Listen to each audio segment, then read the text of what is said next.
Yeah, let's see how we can restore the backup file from we created the backup. First we have to click on the file and then we have to choose restore, and we can also use the control plus R button. I click on restore. Now we can see the window and it asks us where the location for the backup file. And we can click browse and select our location.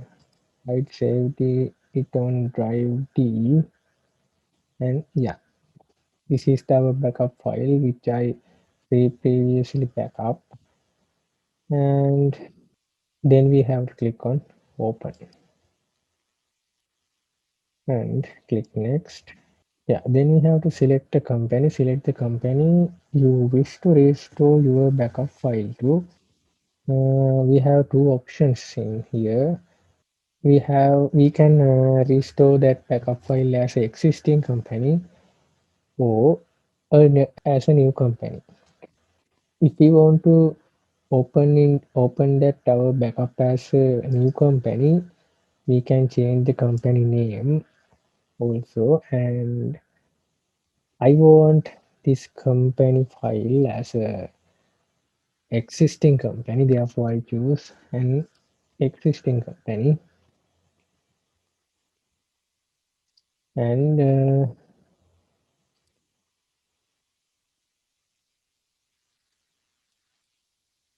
we have to select our what is the existing company.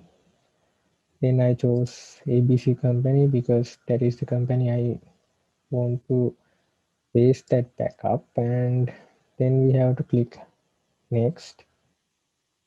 And yeah, I want to restore only the company data because I don't customize a form or a transaction or business intelligence report. Therefore, I don't want these three in this time. Therefore, I select only company data and select next.